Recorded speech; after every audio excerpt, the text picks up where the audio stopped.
नमस्कार दोस्तों, मैं देवेंद्र कुमार त्रिवेदी जो आज आपको पढ़ाने जा रहा हूं उसका नाम है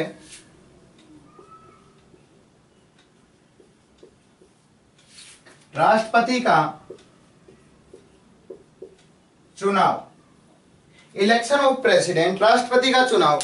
देखो दोस्तों, अभी हाल फिलहाल में ये सबसे लेटेस्ट और ज्वलंत मुद्दा है राष्ट्रपति का चुनाव यानी इलेक्शन ऑफ प्रेसिडेंट, क्योंकि हाल फिलहाल में भारत देश के 14वें राष्ट्रपति बने हैं रामनाथ कोविंद, जिनके विपक्ष में थी मीरा कुमार जो पूर्व स्पीकर रह चुकी है भारत देश की। लेकिन राष्ट्रपति का चुनाव समझे उससे पहले अपने को राष्ट्रपति के बारे में एक बेसिक नॉलेज लेनी पड़ेगी कि राष्ट्रपति के चुनाव में कौन वोट डाल सकते हैं तथा राष्ट्रपति बनने के लिए क्या एबिलिटी होनी चाहिए, राष्ट्रपति बनने के लिए अपने को क्या करना पड़ेगा, और अभी हाल फिलहाल में जो 14वें राष्ट्रपति के चुनाव हुए हैं रामनाथ कोविंद व मीरा कुमार के बीच में, उसमें क्या रिजल्ट हुआ, कैसे केवल मात्र 4120 विधायक और 776 सांसदों का मत मूल्य 11 लाख हो जाता है।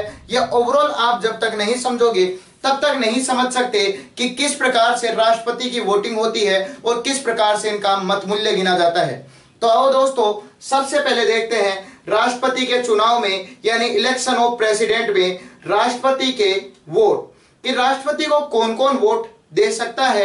तो आओ दोस्तों, सबसे पहले अपन देखेंगे निर्वाचन मंडल।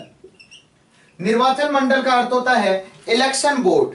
इलेक्शन बोर्ड ऑफ प्रेसिडेंट, राष्ट्रपति का निर्वाचन मंडल। राष्ट्रपति को कौन वोट डाल सकता है हां, और कौन वोट नहीं डाल सकता ना। हां जो राष्ट्रपति को वोट डाल सकते हैं, ना जो राष्ट्रपति को वोट नहीं डाल सकते, क्योंकि राष्ट्रपति का इलेक्शन अप्रत्यक्ष रूप से होता है, इनडायरेक्ट रूप से होता है। अब सबसे पहली बात होती है यह प्रत्यक्ष चुनाव क्या होता है और अप्रत्यक्ष चुनाव क्या होता है, यानी direct election and indirect election. जिसमें जनता वोट डालती है उसे प्रत्यक्ष चुनाव कहा जाता है, डायरेक्ट इलेक्शन कहा जाता है।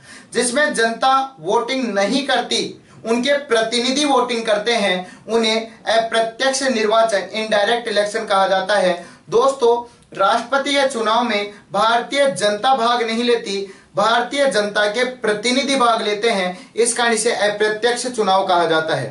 तो भारतीय जनता के कौन कौन से प्रतिनिधि इसमें भाग लेते हैं। नंबर 1, लोकसभा के निर्वाचित सदस्य। निर्वाचित का मतलब होता है इलेक्टेड यानी चुनावित। लोकसभा में जितने भी निर्वाचित बंदे होते हैं सब प्रेसिडेंट के इलेक्शन में भाग ले सकते हैं, लेकिन लोकसभा में 2 एंग्लो इंडियन होते हैं जो राष्ट्रपति के द्वारा मनोनीत होते हैं। जो मनोनीत होते हैं, नॉमिनेटेड होते हैं, वो वोट नहीं डाल सकते। इस प्रकार से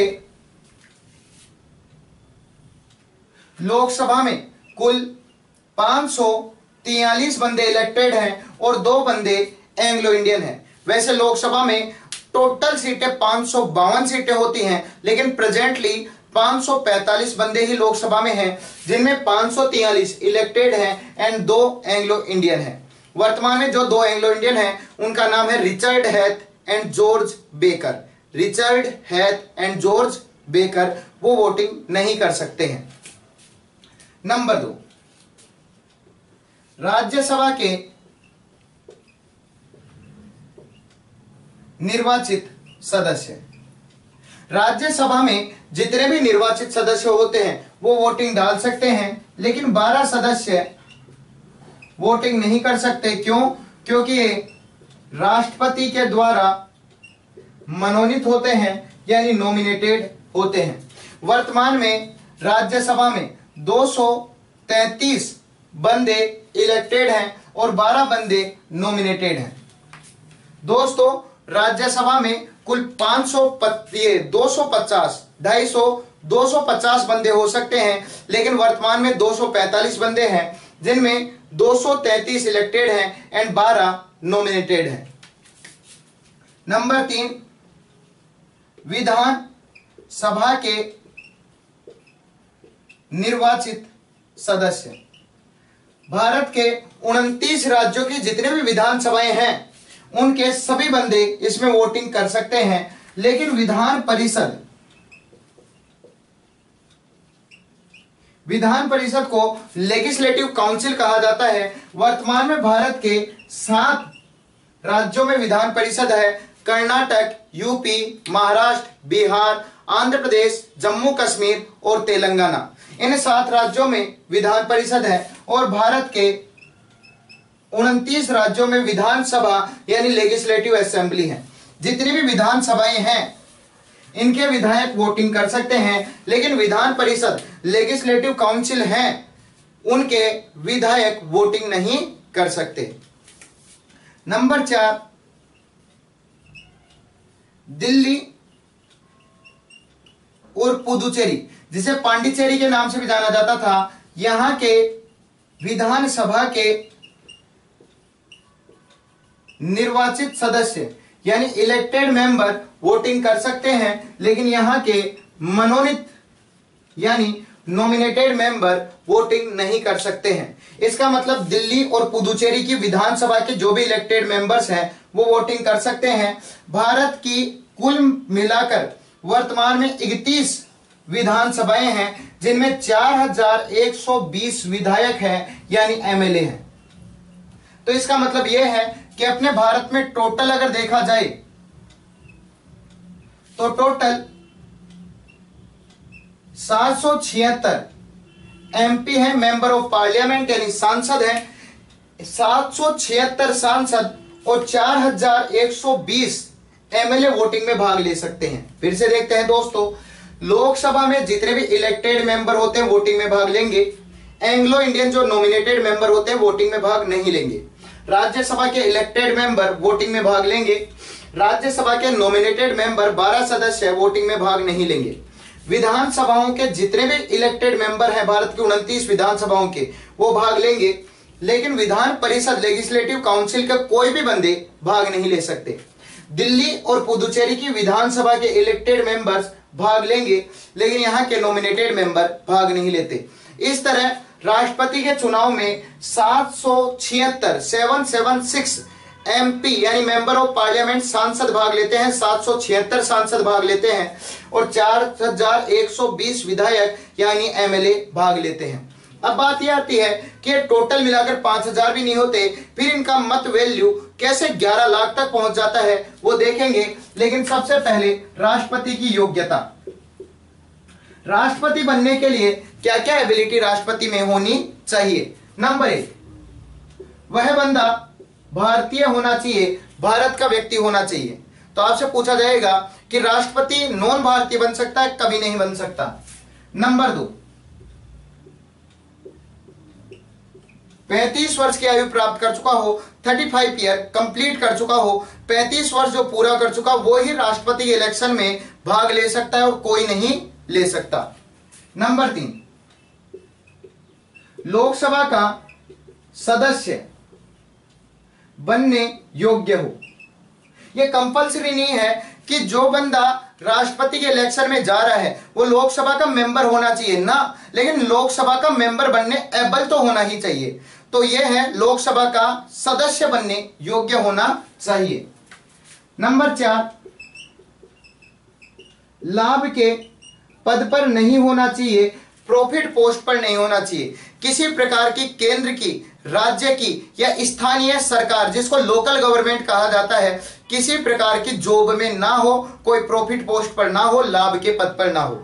जो भारत का नागरिक हो, 35 वर्ष पूरी कर चुका हो, लोकसभा का सदस्य बनने योग्य हो और किसी प्रॉफिट पोस्ट पर ना हो, वो ही राष्ट्रपति के इलेक्शन में भाग ले सकता है और कोई नहीं। नेक्स्ट, जो भी बंदा राष्ट्रपति के इलेक्शन में भाग लेगा, सबसे पहले 50 सांसद यह प्रस्ताव पेश करेंगे और 50 सांसद इसका अनुमोदन करेंगे। ये दोनों, सांसद होना कंपलसरी है, एमपी होना कंपलसरी है, मेंबर ऑफ पार्लियामेंट होना कंपलसरी है। अब इस चीज को समझाता हूं दोस्तों। जैसे सपोज दैट अब की बार रामनाथ कोविंद प्रेसिडेंट पोस्ट के लिए खड़े हुए और मीरा कुमार प्रेसिडेंट पोस्ट के लिए खड़ी हुई, तो जो भी बंदा प्रेसिडेंट पोस्ट के लिए खड़ा होता है, सबसे पहले 50 सांसद ये कहें कि हम इसे इलेक्शन में खड़ा करना चाहते हैं, फिर 50 सांसद ये कहें हम आपके साथ हैं, हमें इससे कोई परेशानी नहीं है। यानी जब तक 100 सांसद आपका नाम नहीं लेते हैं तब तक तो आप प्रेसिडेंट के इलेक्शन में खड़े भी नहीं हो सकते। जीत हार तो बहुत दूर की बात है। 50 सांसद ये कहें हाँ मुझे ये पसंद है, 50 सांसद ये कहें हमें कोई परेशानी नहीं है, यानी 50 सांसद प्रस्तावक होते हैं जो प्रस्ताव पेश करते हैं और 50 सांसद अनुमोदक होते हैं। कई बार क्वेश्चन आता है राष्ट्रपति की जमानत राशि, जमानत राशि कितनी होती है? तो राष्ट्रपति की जमानत राशि होती है 15,000 रुपए। राष्ट्रपति की जमानत राशि यानी प्रेसिडेंट पोस्ट के खड़े होने के लिए आरबीआई में 15,000 रुपए जमा करवाने पड़ते हैं। अगर टोटल सीटों का 1/6 भी प्राप्त नहीं किया तो जमानत राशि जब्त कर ली जाती है। कई बार एग्जाम में पूछा जाता है प्रेसिडेंट की जमानत राशि जब्त की जा सकती है कब? जब टोटल इलेक्शन का 1/6 भी प्राप्त ना हो पाए तब। तो कई बार आपसे क्वेश्चन पूछा जाता है जमानत राशि कितनी होती है? 15,000 रुपए। जीत गए तो 5 साल के लिए राष्ट्रपति बना दिया जाता है।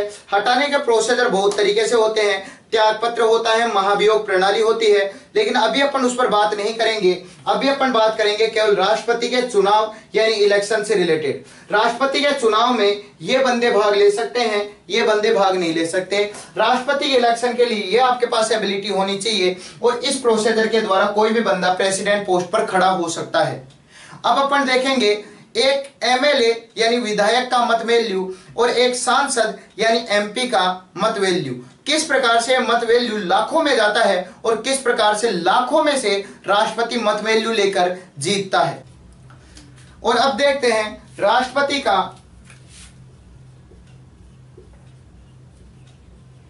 मत मूल्य, जिसको मत वैल्यू के नाम से जाना जाता है। यह मत मूल्य कैसे लाखों में चला जाता है और किस प्रकार से इनका मत मूल्य देखा जाता है, आओ दोस्तों देखते हैं मत मूल्य। सबसे पहले मत मूल्य देखते हैं विधायक का। इस विधायक को आप एमएलए के नाम से भी जानते हो। दूसरा मत जो मूल्य आएगा वो आता है सांसद का, जिसको अपन एमपी के नाम से भी जानते हैं। और तीसरा जो मत मूल्य जानना चाहते हैं वो राष्ट्रपति का, जिसके लिए इतना संघर्ष अपन झेल रहे हैं। आओ दोस्तों देखते हैं विधायक से सांसद तक के मत मूल्य कि किस प्रकार से इनके मत मूल्य तय किए जाते हैं। सबसे पहले विधायक, विधायक का मत मूल्य जानने का जो सूत्र होता है वो आता है राज्य की कुल जनसंख्या अकॉर्डिंग टू 1971 के अनुसार, नेक्स्ट बटे राज्य के कुल विधायक इंटू 1/1000। यह होता है एक विधायक का मत मूल्य जानने का सूत्र। देखो दोस्तों एक विधायक का मत मूल्य कैसे जान सकते हैं? पहले राज्य की कुल जनसंख्या 1971 के अनुसार, 1971 के अनुसार। दोस्तों वर्तमान में 2017 में अपने भारत का जो जनसंख्या आधार वर्ष है या चुनाव आधार वर्ष है वो 1971 है। अपन जिस जनसंख्या को बेस मानकर आज इलेक्शन करवाते हैं वो जनसंख्या 1971 है। तो अपन 1971 की जनसंख्या के अनुसार ही काम करते हैं। नेक्स्ट पहले कहता है राज्य की कितनी जनसंख्या है। सपोज दैट अपन मानते हैं कि किसी राज्य में 1 लाख लोग रहते हैं। क्लियर दोस्तों? फिर यह कहता है राज्य के कुल विधायक, उस राज्य में कुल कितने विधायक हैं, और अपन मानते हैं कि उस राज्य में 10 विधायक हैं। यह ध्यान रखना दोस्तों कोई रियल डाटा नहीं है, यह अपन मान रहे हैं, सपोज हो रहा है कि एक राज्य में 1 लाख लोग रहते हैं और वहां 10 विधायक यानी एमएलए हैं। आगे का देखो इंटू 1/1000, 3 0 से 3 0 कंप्लीट, 1 0 से 1 0 कंप्लीट, आंसर आता है 10। यानी इस राज्य के एक विधायक एक एमएलए का मत मूल्य 10 है। अगर आप 10 के 10 का मत मूल्य निकालना चाहते हो तो 10 को इससे इंटू कर दो, 100 पूरे राज्य का मत मूल्य आ जाता है। इस प्रकार से किसी भी राज्य की जनसंख्या से आप मत मूल्य निकाल सकते हो। वर्तमान में आपसे पूछा जाएगा सर्वाधिक मत मूल्य किस राज्य का है? यूपी। यहां पर एक विधायक का मत मूल्य 208 चल रहा है। इसी तरह आपसे पूछा जाएगा न्यूनतम मिनिमम मत मूल्य कहां पर है? सिक्किम। सिक्किम में एक विधायक का मत मूल्य केवल 7 चल रहा है। नेक्स्ट आपसे पूछा जाएगा भारत में कुल विधायक और उनका मत मूल्य। भारत में कुल विधायक है 4120। टोटल एमएलए है अपने भारत में, यानी भारत के 29 राज्य और दिल्ली पुदुचेरी को मिलाकर, और इनका जो टोटल मत वैल्यू निकलता है वो निकलता है 5,49,000। 5,49,700 समथिंग कुछ चलता है, लेकिन लमसम 5,49,000 अपने भारत के कुल विधायकों का मत मूल्य है। ये होते हैं लेटेस्ट और सबसे करंट के क्वेश्चन, क्योंकि अब की बार एग्जामों में सबसे ज्यादा पूछे जाएंगे आज से 10 दिन पहले नए राष्ट्रपति बनने के कारण। नेक्स्ट आता है सांसद यानी एमपी का मत मूल्य कैसे निकाला जाता है? तो इसका होता है कुल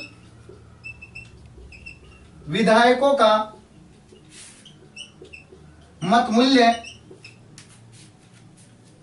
बटे कुल सांसद। देखो दोस्तों, इस एमपी यानी सांसद का मत मूल्य निकालने के लिए सबसे पहले कहा जाता है कुल विधायकों का मत मूल्य। भारत में जितने भी विधायक हैं उनका मत मूल्य, तो देखो भारत के जितने भी विधायक हैं उनका मत मूल्य है 4,49,000 उनका मत मूल्य है। नेक्स्ट बटे कुल सांसद। भारत में कुल सांसद कितने हैं? एक तो लोकसभा है भारत में और एक राज्यसभा है भारत में। लोकसभा में वर्तमान में जो विधायक अपने सांसद हैं उनकी कैलकुलेशन है 543, और राज्यसभा में जो सांसद हैं उनकी है 233। दोनों को मिला दूं तो बनता है 776। अगर इससे मैं डिवाइड करता हूं तो आंसर आता है 708। यानी अपने एक एमपी मेंबर ऑफ पार्लियामेंट सांसद का जो मत मूल्य है वो 708 है। क्वेश्चन आएगा वर्तमान भारत में एक सांसद का मत मूल्य कितना है? 708। अगर आप पूरे भारत का मत मूल्य निकालना चाहते हो सांसदों का, तो 708 को 776 से गुणा कर दो, आपके पास आंसर आ जाएगा 5,49,000, यानी 5,49,000 ये वर्तमान में अपने सांसदों का मत मूल्य है। समथिंग आगे भी डाटा जाता है, लेकिन लमसम अपन लेकर चल रहे हैं 5,49,000 अपने सांसदों का मत मूल्य होता है। फिर राष्ट्रपति का मत मूल्य कैसे लाखों में जाता है? इनका सूत्र होता है कुल वेद मत बटे 2 + 1। अपने भारत में कुल वेद मत कितने हैं? सबसे पहले विधायकों के मत मूल्य देखते हैं, तो 5 लाख, यहीं पर देखते हैं 5,49,000 अपने विधायकों का मत मूल्य है। सांसदों का देखते हैं तो सांसदों का भी है 5,49,000 बटे 2 + 1, यानी लमसम यह हो जाता है, इनको जोड़ो तो हो जाता है 10,98,000 बटे 2। क्लियर? +1। इसका अर्थ यह है कि इसको अगर मैं 11 लाख मान लूं तो जिसको इसके आधे से एक ज्यादा मिल जाएगा, दोस्तों आधे से एक ज्यादा मिल जाएगा, वो राष्ट्रपति बन जाएगा। यानी नॉर्मली मैं मेरी भाषा में कहना चाहूं तो जिसको 50% से एक भी ज्यादा मिल जाता है वो राष्ट्रपति बन जाएगा। इसका मतलब अगर आप 10,98,000 में 2 से डिवाइड करते हो तो ये बन जाएगा लमसम 5,49,000, और ये +1, जिसको भी +1 मिला वो राष्ट्रपति बन जाएगा। इसका मतलब यह है दोस्तों, अब की बार अगर किसी को भी 5.5 लाख मत मिल जाते हैं, 5,50,000 मत मिल जाते हैं, या 5,49,000 से कुछ भी ज्यादा मिल जाता है एक भी, वो राष्ट्रपति बन जाएगा। सीधा सा फॉर्मूला है 50% से ज्यादा टोटल जितने भी मत वैल्यू है, जितने भी मत मूल्य हैं, उसमें 50% से ज्यादा जिसको मिला वो राष्ट्रपति बना। और अब की बार राष्ट्रपति बन गए हैं रामनाथ कोविंद 7 लाख वो मत वैल्यू से, यानी 7 लाख मत मूल्य से। अब वर्तमान में रामनाथ कोविंद के साथ क्या हुआ और मीरा कुमार के साथ क्या हुआ, किस राज्य से क्या करंट का क्वेश्चन बन सकता है वो देखेंगे। सबसे पहले एक बार इसको देखते हैं। एक विधायक का मत वैल्यू निकालने के लिए राज्य की जनसंख्या में विधायकों से डिवाइड करो और 1000 का भाग दे दो, जो भी आता है एक विधायक का मत मूल्य आएगा। वर्तमान में सर्वाधिक मत मूल्य है यूपी में 208, सबसे कम मत मूल्य है सिक्किम में 7, कुल विधायक हैं 4120 और कुल विधायकों का मत वैल्यू है 5,49,000। नेक्स्ट, एक सांसद का मत वैल्यू निकालने के लिए कुल विधायकों का मत मूल्य, कुल विधायकों का इतना है बटे कुल सांसद अपने इतने हैं, डिवाइड करने पर एक सांसद का मत मूल्य आता है 708, टोटल का निकालने के लिए इंटू कर दो तो 5,49,000। राष्ट्रपति का, एक राष्ट्रपति का मत वैल्यू यानी राष्ट्रपति को जिताने के लिए जितने भी अपने मत वैल्यू है विधायकों के और सांसद के दोनों को जोड़ दो, विधायक के और सांसद के दोनों को जोड़ दो, 2 का भाग दे दो। जिसको भी 2 का भाग देने पर 50% से एक भी ज्यादा मिल जाता है वो राष्ट्रपति बन जाएगा। और जो 14वें राष्ट्रपति बने हैं रामनाथ कोविंद, देखो दोस्तों ये तो न्यूज़पेपर का डाटा है, 14वें राष्ट्रपति हैं। अपने तो एग्जाम में यहां तक पूछा जाता है कि वो व्यक्तिगत रूप से इंडिविजुअली कौन से राष्ट्रपति हैं, 13वें, क्योंकि राजेंद्र प्रसाद 2 बार रहे थे। तो अब की बार 2017 में 25 जुलाई को शपथ लेने वाले रामनाथ कोविंद और इनसे पहले मीरा कुमार, इनमें किस प्रकार से मत हुए, किस राज्य में इनको क्या मत प्राप्त हुआ और किस प्रकार से अब की बार राष्ट्रपति बने हैं, क्या करंट के क्वेश्चन बन सकते हैं। यह पूरा का पूरा करंट का जो पोर्शन है ये अपन राष्ट्रपति के 2nd चैप्टर में देखेंगे, क्योंकि इसमें केवल राष्ट्रपति या चुनाव का प्रोसीजर अपन ने देखा है। अब देखेंगे रामनाथ कोविंद और मीरा कुमार से रिलेटेड करंट के सारे क्वेश्चन, वो देखेंगे अपन नेक्स्ट वीडियो में। धन्यवाद।